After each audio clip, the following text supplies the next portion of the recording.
evening, everyone, and welcome to this webinar hosted by the South African College of Applied Psychology, where we will be exploring the relevance of community-based approaches to mental health care in South Africa. My name is Natalie Donaldson, and I'm the Head of Teaching and Learning for our postgraduate and professional programs, and I'm so honored to be your host for this evening. At the end of apartheid, South Africa made improving access to healthcare services one of its primary initiatives, not only to counter the harms of the past, but also to align our own country's health services with that of international movements such as the Alma Ata Declaration and the World Health Organization.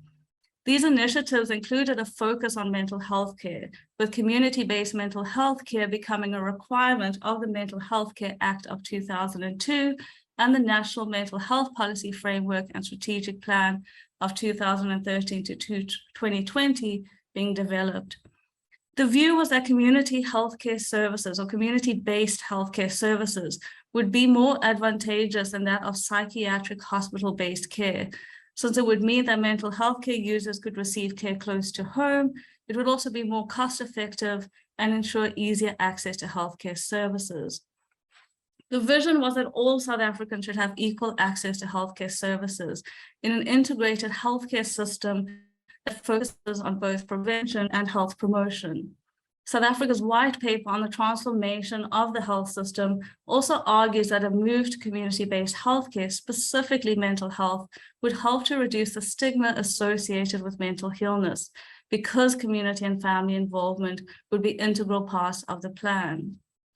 As the white paper states, communities should be actively involved in the planning and implementation of community-based mental health care services, as well as substance abuse prevention, management, and rehabilitation. What we see happening, however, is that stigma still exists, and access to mental health care services has not actually improved as much as we had hoped, even almost 30 years since the end of apartheid. We also find that in the space of mental health care, there still seems to be a large focus on one-on-one interventions rather than community-based interventions, with our different healthcare practitioners still working in silos. So tonight we are joined by three experts involved in the field of community-based services who come from diverse backgrounds and fields of practice. They will be sharing with us their experiences and views on the relevance of community-based interventions, particularly for enhancing people's mental health and well-being in South Africa. So without further ado, let me introduce you to our three panelists. First, we have Professor Tharusha Naidu, who is a clinical psychologist and head of the clinical psychology unit at King Dinuzulu Hospital. She is also an associate professor in the Department of Behavioral Medicine at the University of KwaZulu-Natal in Durban.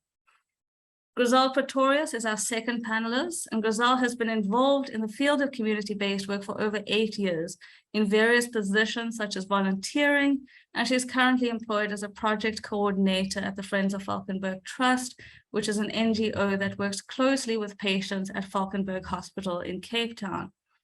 And last but not least, we have Lindiwe Dlamini. Lindiwe is a social worker working in private practice, but she's also a social development practitioner and is involved in organizational development, strategic planning, project management, and multi-stakeholder engagement. So from me, thank you so much for taking the time, to all three of you, for joining us tonight and sharing your thoughts and experiences in this space. I'm now going to hand over to our esteemed Dr. Poppy Masinga. For those who don't know, Dr. Poppy is SACAP's very own head of faculty in the social work and community development faculty. And Dr. Poppy will be chairing our discussion with our three panelists. Over to you, Dr. Poppy. Thank you so much, Natalie, for starting the session. And thank you so much for providing the context to tonight's theme. As well, thank you very much for introducing our panel of experts. I'm excited that tonight we'll be hearing how we as a multidisciplinary team can provide comprehensive and effective community-based services to promote mental health. To kickstart off our discussion, I will be asking the panel, each one of you colleagues, Professor Tharusha, Grizel, and Lindiwe, I will be asking each one of you to briefly tell us about the work that you do in your organizations as practitioners to promote mental health. I will start with you, Professor Tirusha. Hi, Poppy, and thank you so much to SACAP for inviting me to participate in this panel. I must start by saying I'm so very glad to see that this is no semblance of a manel and that all the panelists are women. That's very, very exciting for me. So to start, I'm a clinical psychologist in the traditional sense. So I work in a hospital and I treat patients in a psychiatric unit. But for as long as I have been training and are training psychologists, my field has always been towards community and social psychology. I've always worked in public service settings, and I've always engaged within a community in a hospital that is placed inside a community. So I see a lot of what real South African psychology needs are. And I want to talk a little bit about the extent of mental illness, access to services, and how we can envisage psychiatric hospitals moving from their traditional place, I think also conceptualized in Western areas and brought to South Africa as they have been to many global South countries. I want to talk about these three areas and starting with what is mental illness? And that's been an interesting point for me just, the whole of my career, but it's kind of been crystallized now recently in the pandemic, because the extent of mental illness and how we envisage it depends on how we describe and what we define as mental illness. And more recently, our definition of mental illness has gotten broader.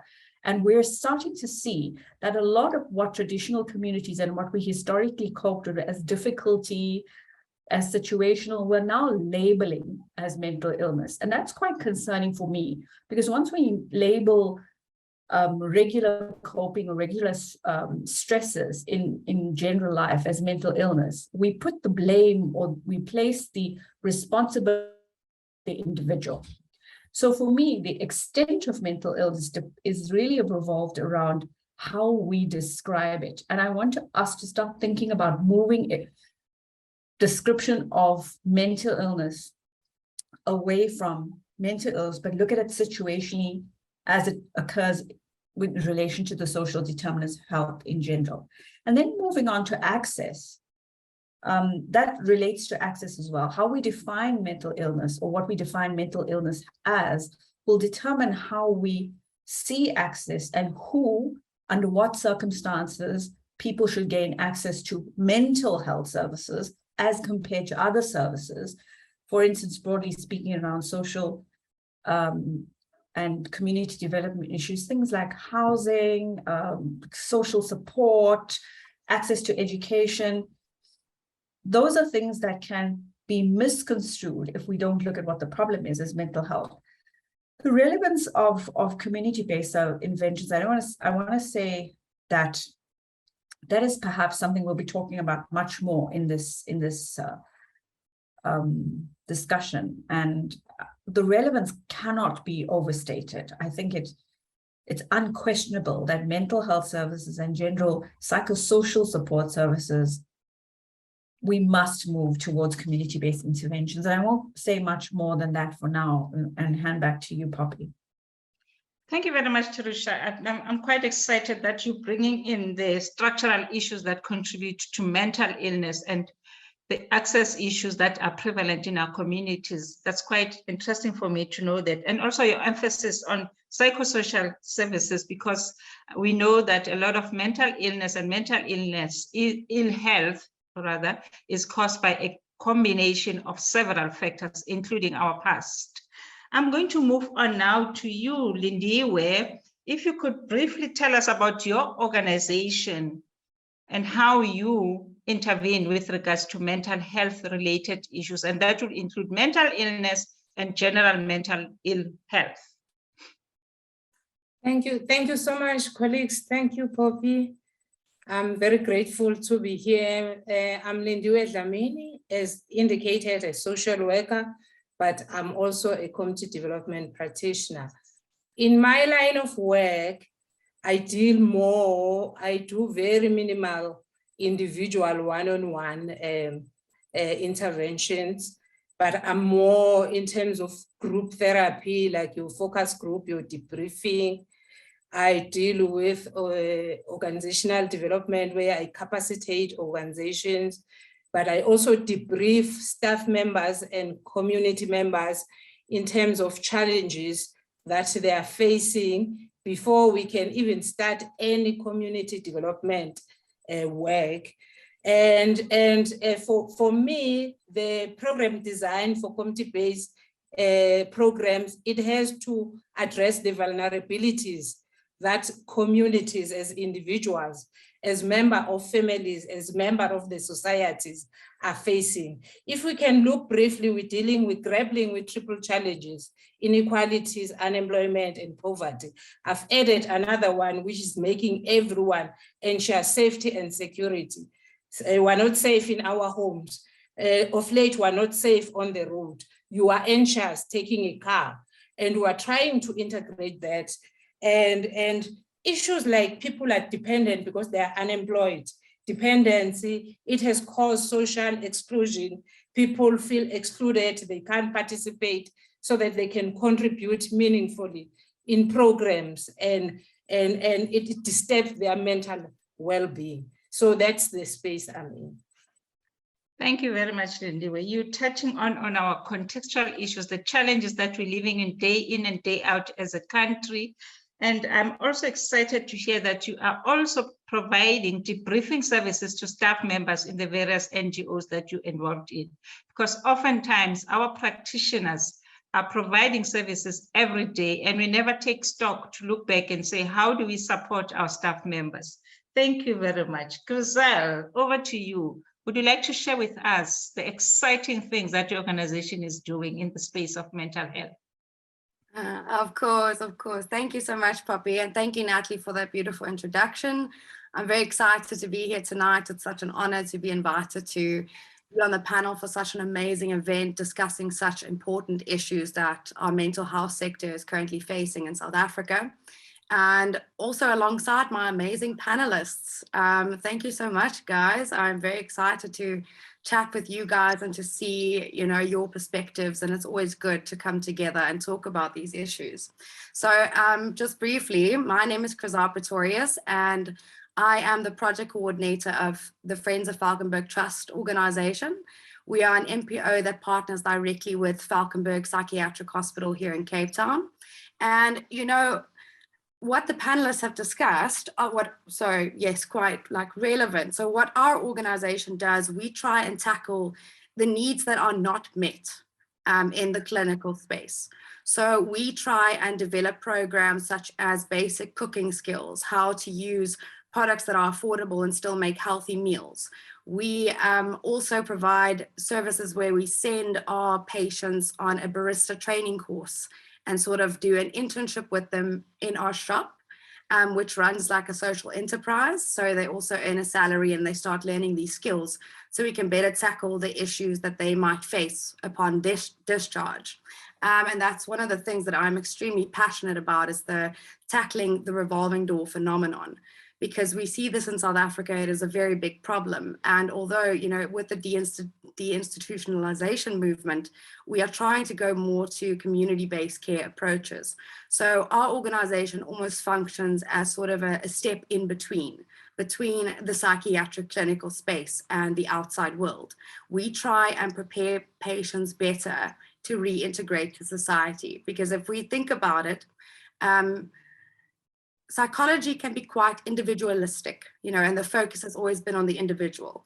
But in recent years, we've been moving to target the environment around the individual, because these are also factors that contribute to sort of your recovery in the process and coping with mental illness. There's a lot of factors, you can't just be focusing on the individual. You need to be focusing on their environment, their family members, the outside world, and how we can better sort of prepare patients to come into the outside world and sort of like almost try and stop this revolving door pattern. Because it's almost like we also do like skills hubs and things like this, where we develop like CVs and so after the internship, we try and help patients sort of secure work outside. And this has been quite successful. A few of our patients have actually starting their own businesses and going back into their communities and sort of employing, old friends that used to be with them on the streets struggling as well. So it's been making such a positive impact. And I hope that tonight we can sort of inspire more people to start thinking in this direction of how important it is to sort of bring together the community. We should all be in this, in supporting recovery and, also awareness. Yes, but I'll be happy to chat a bit later. I think I am 2-3 minutes with introduction. I've probably already gone out of time, but I am extremely passionate about what I do. And I'm very happy to be chatting with all of you about it this evening. Thank you. Not at all, Grizel, you haven't overstepped your time limits. I'm actually excited to hear how your organization is providing life skills training, empowerment programs, and social integration programs. You have already made the paradigm shift. This is the kind of services that we require within the South African context.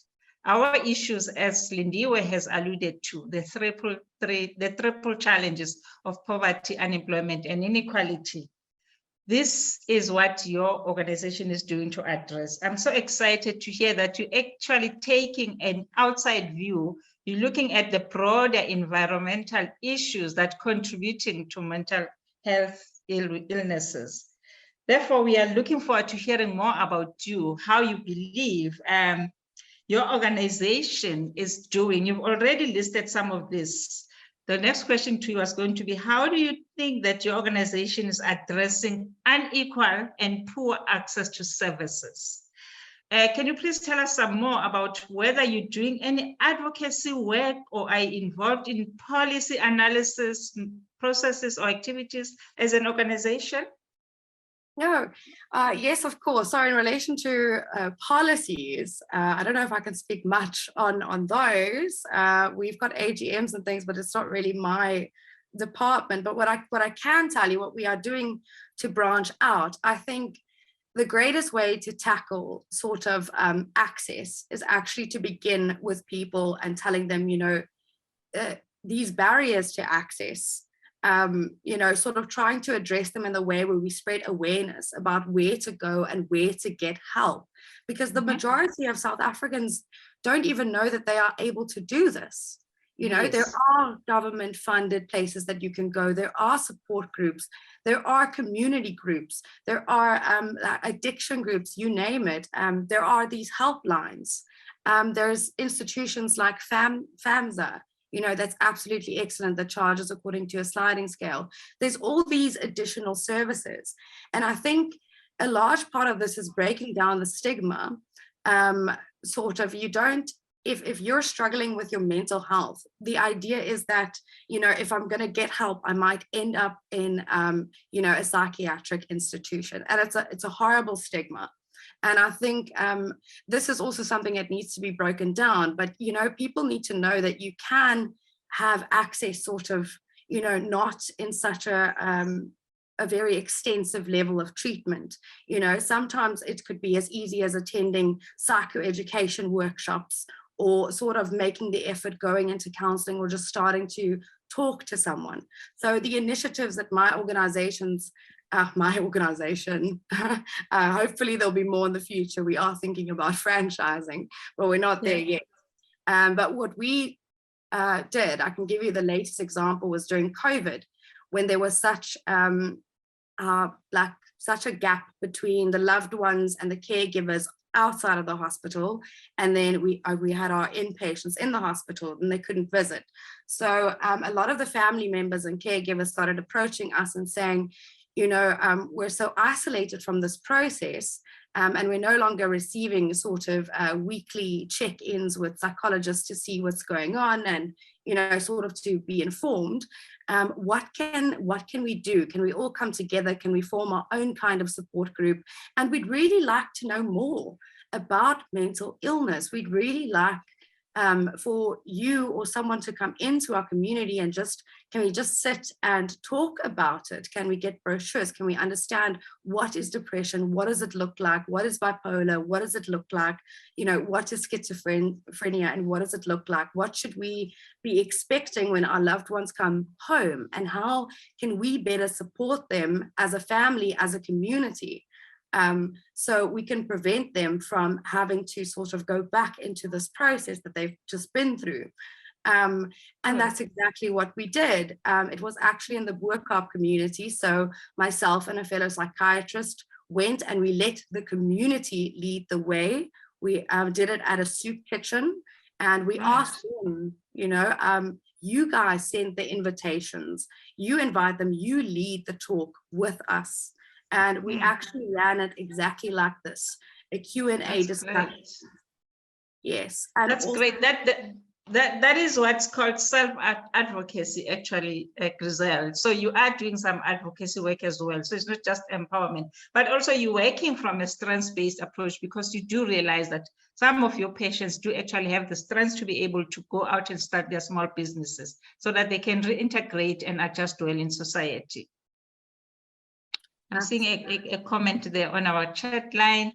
And to you, Terusha, can you please tell us how do your organization that you're working for in your own capacity, how do you address unequal and poor access to healthcare services? So, Poppy, I must clarify that the organization that I work for is the Department of Health. Yes. So the function that I serve is in a public hospital. Yes. So I think it's important to say that the way the Department of Health, especially in terms of psychological services, envisages mental health is not integrated really well enough into sort of social development, social community development, and the way it's envisaged psychology and psychology services is really focused on severe mental health disorders. And what Grizel's been talking about is the continuum between severe mental disorders and what the WHO considers common mental health disorders. So the problem is that because of this there isn't a good enough differentiation. What we provide in our organization is actually services for severe mental health disorders. So conditions such as schizophrenia and bipolar disorder would really cannot be treated in the acute phases in the community by lay people. People need to be treated in hospital. But the problem comes where there's an over-referral of the common mental health disorders, which really should and are best managed in the community, because it's an iterative thing. If you manage these things in the community, people in the community learn more about it, it becomes destigmatized, and there's a lower revolving door syndrome. But the problem is that there's an over-referral. One, because as Grizel quite correctly put it, there's a lack of education. So there's not enough education about mental illness and the differentiation between severe and common disorders. So there's an over-referral. No one wants to touch it, or it's too difficult. So an understanding of a differentiation between the two, that common mental health disorders should be treated in the community. In fact, they're best treated in the community. But severe mental health disorders, we don't have a choice. When people are that ill, we have to treat them in the hospitals. So that's the problem we're currently having. The other issue is that within hospitals, we focus on individualistic care. We don't have a good enough conduit between communities. So yes, patients become well, they're stable, but there's no one where to send them to or to refer them to in the community. Another thing around that is psychoeducation. So there's two levels of psychoeducation, both with the individual patient, where we educate them about the disease. But then the level of psychoeducation that is missing is the transition to the community. And we don't have, to understand sort of almost community psychoeducation to reduce stigma and to increase efficacy around support. So it's a structural thing, it is a conceptual thing, it's an education thing. we know what the problem is, but I think there is not enough awareness and capacity for integration between the different sectors for that to happen. Another very practical problem with the Department of Health is just resources. So for instance, in my province, we're not employing any more healthcare workers. The pressure of the pandemic has paid a lot of emphasis, has taken a lot out of our resources. So we have fewer healthcare workers to take care of mentally ill people, nurses, doctors, psychologists. So it places more pressure. Resources are also lower so that patients get discharged sooner than they should be, before they're well enough to integrate back into community. So it's a complex answer, but I think the emphasis is on destigmatizing psychoeducation and links between community and treatment facilities. No, I hear you very well, and I'm glad that at least you are able to identify the gaps in service delivery. For instance, you're making reference to the fact that the Department of Health has limited resources, and therefore there's limited human resources to take care of the mentally ill. However, I think what is creating hope in me is that we are aware as a Department of Health on the need to create that pathway so that when our severely ill patients get better, the family should be prepared and ready to receive them and be able to assist them to integrate.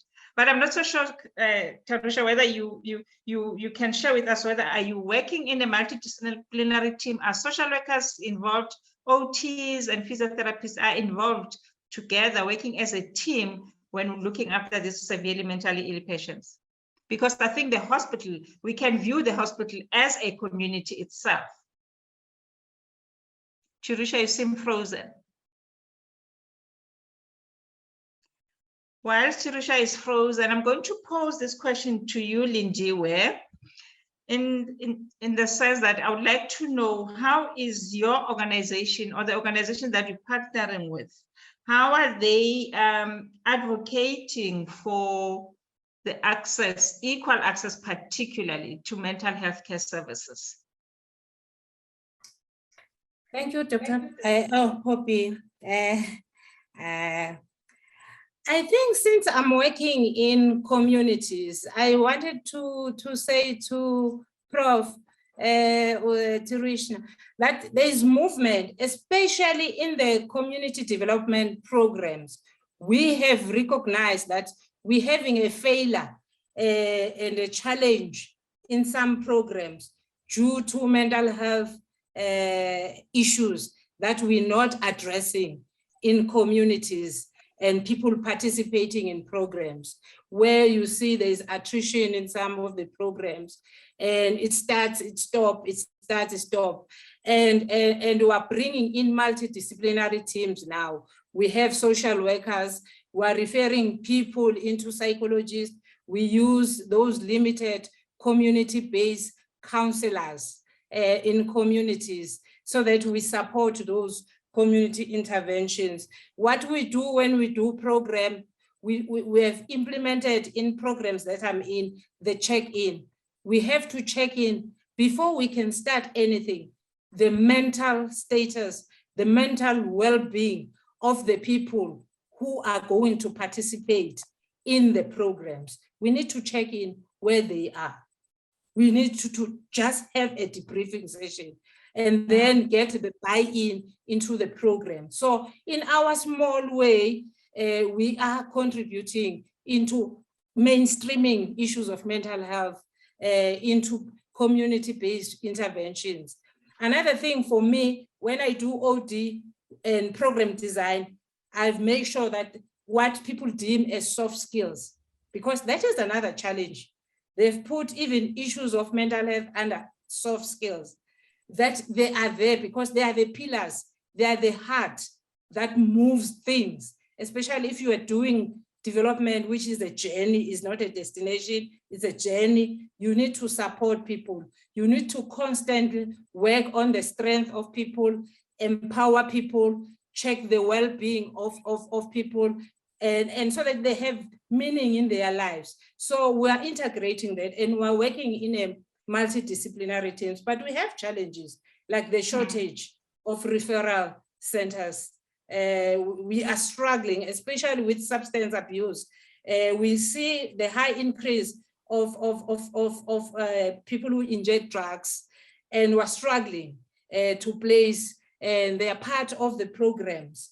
And we're struggling when they come out to saying, where do we integrate and place them, and also to interface with families. So we're looking, but we're struggling when it comes to practitioners, community-based practitioners. That's why it's so important that we need to then mainstream mental health in a big way in community development if we are going to have a healthy community and a healthy society. Thank you, Lindiwe. Back to you, Tirusha, Professor Tirusha. So in terms of the Department of Health, I just want us to shift our focus a little bit and see how are you working together with the local clinics, because you are like situated in the hospital setup, but do you have any links with local clinics? Are you working together in that space so that we can all together address mental health, whether it's severe or is your other conditions? Yes, we do.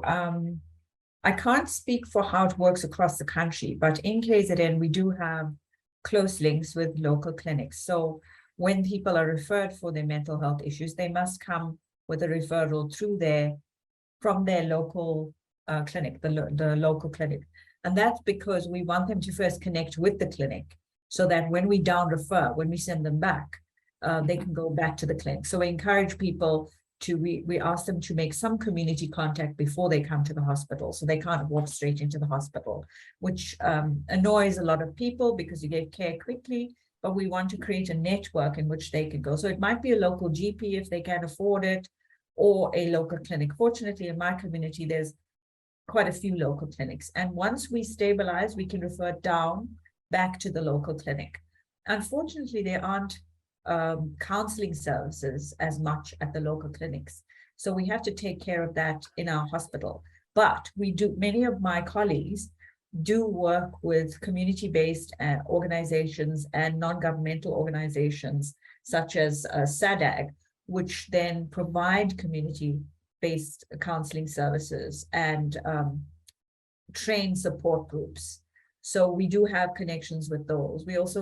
We make an effort as public service psychologists to offer talks, participate in panels like this so that people get to know us as a hub. So we work, to answer your question simply, yes, we do down refer and accept referrals up from our community clinics and keep connection with them. But we also set up links with community-based and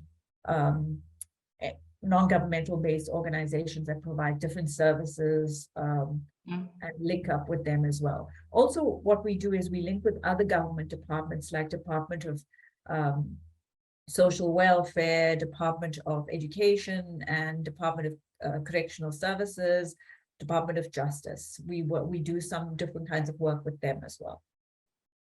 I'm glad to hear that. So in your own opinion, how would you say our training in community-based community mental health care is relevant? What's your opinion around that? Because we're currently offering a master's program on community-based care in promoting community mental health. Oh, of course, SACAP's contribution, of course.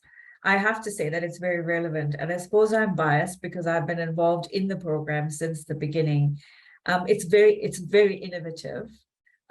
Because I know that SACAP has thought of it as kind of on the model of kind of an MBA or Masters in Public Health kind of program, and that's the level. It's very relevant also because it's focused and small enough so that the students have very relevant but intensive interaction, but also big enough that they have interaction with each other. The fact that it's also at a master's level means that it can be more streamlined, although to what is relevant for communities. And also that it's not just focus on pathology and mental health. It's the students come in from their organizations, their communities, their contexts, and can make the work relevant to them. I think that's why a master's program is relevant, because it requires people to have more independent thinking and learning and apply.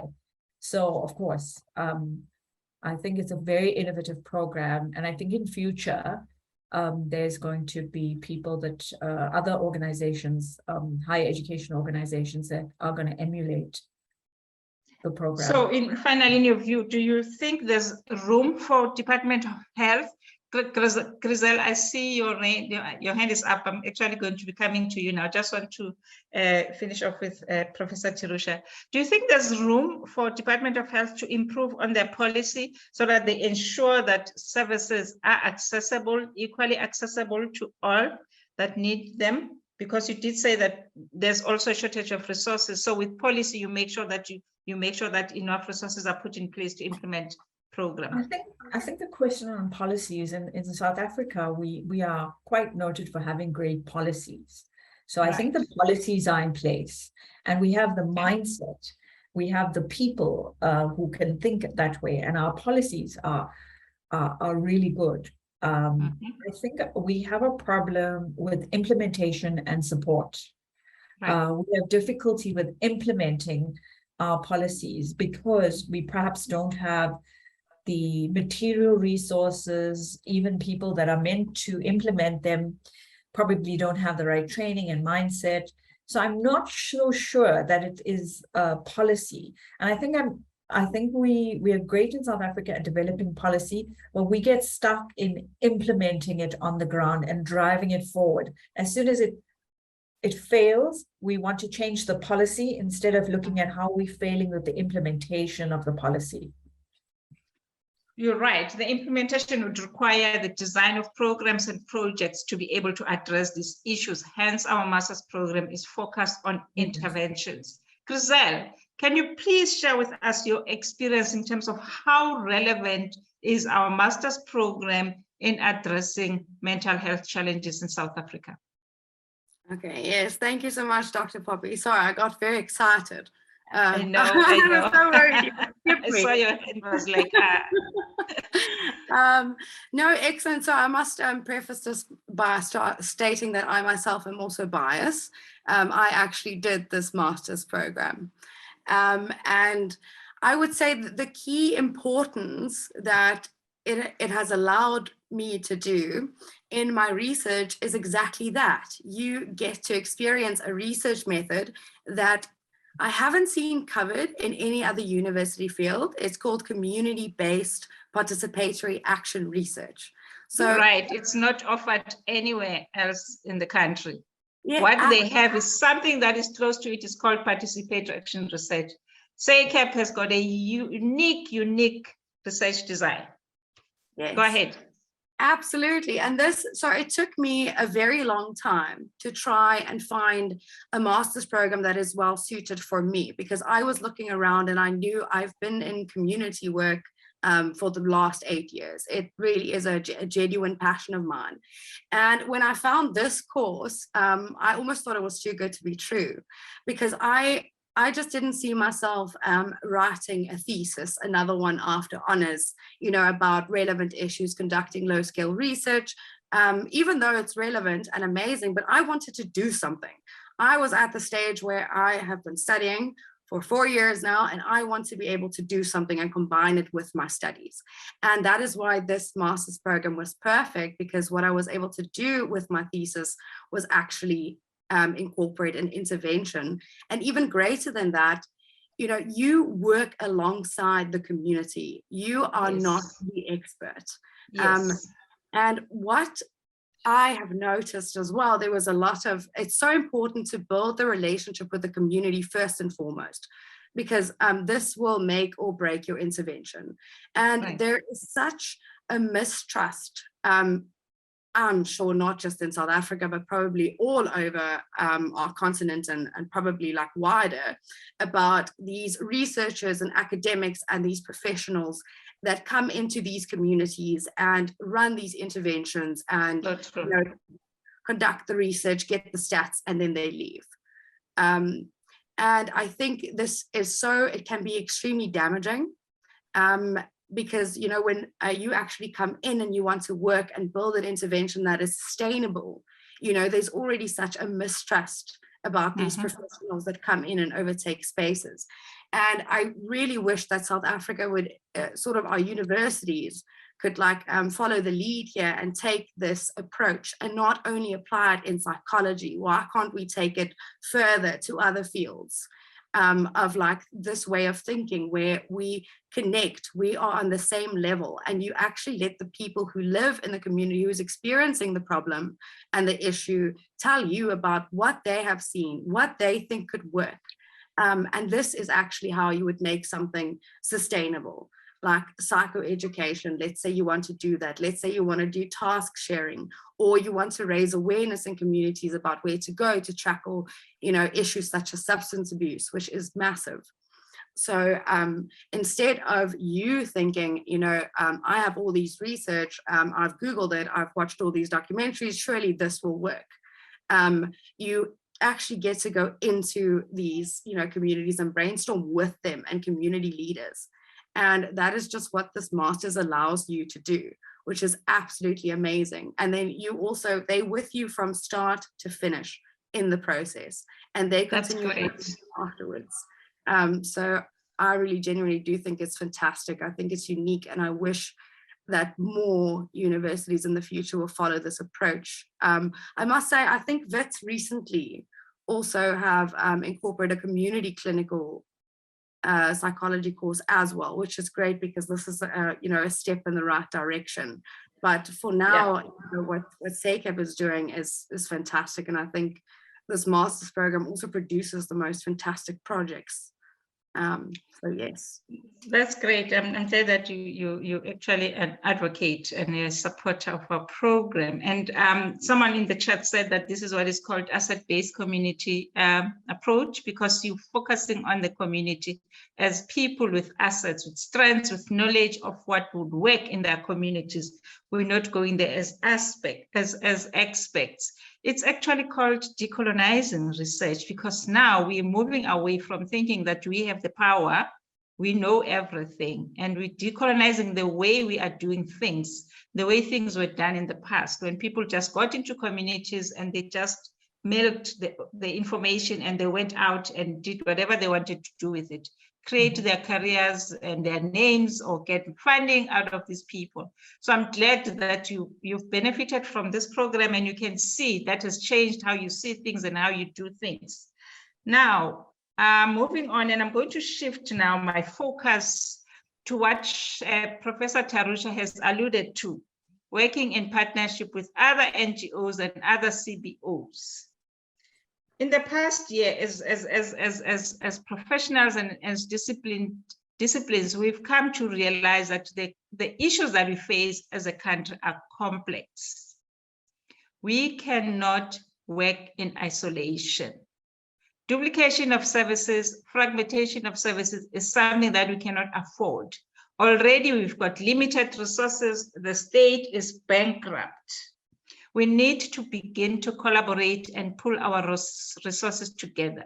Whether it's knowledge as a resource, skills, or money, or people, let's work together in partnership. In that way, we'll be able to provide comprehensive and effective services.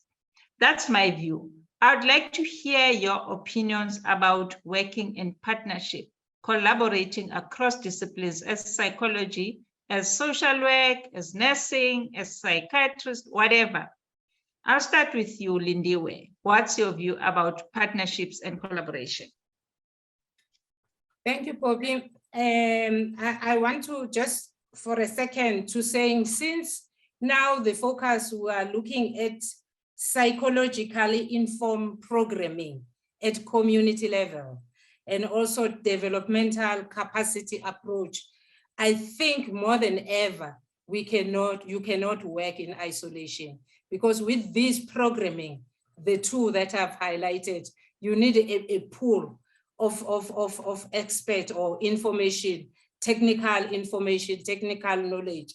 Therefore, it's more than ever, it's critical at community level. I think there are benefits to that because you pull the resources together, you pull the expertise together, you widen the access of services and technical knowledge, and you mobilize resources together. That is why it is critical, because if you bring another one, it's got their network. You bring psychology, they've got their network. All the social scientists, they've got their network. And the economic cluster has got its network. For me, it's a way to go. Thank you so Although much. it's got its challenges, I hope we will talk about those challenges of multidisciplinary, multi-sectoral, and how we can address that. Thank you. Yes, we are going to come to the challenges and opportunities as another aspect to the discussion. Chriselle, what's your view or your opinion and experience about working in partnership? Oh, well, my view, I think, absolutely, as was said before, it is so important. You know, you can move so much further if you do it sort of as a group, you know. So my view on it is absolutely, I think collaboration and partnerships is like the best way forward, because this is what you must do in our current situation in South Africa with such a lack of resources. We actually need to see what other people around us can offer, and everyone will have something to offer to bring to the table.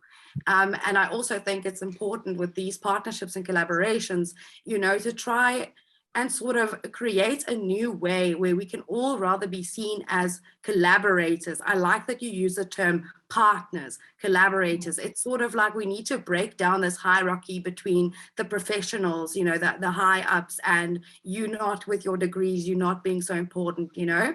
And I think like this is the way forward, and the only way forward that we'll be able to do it, to like egos need to be put aside, I think. And I think that's what is holding up us back.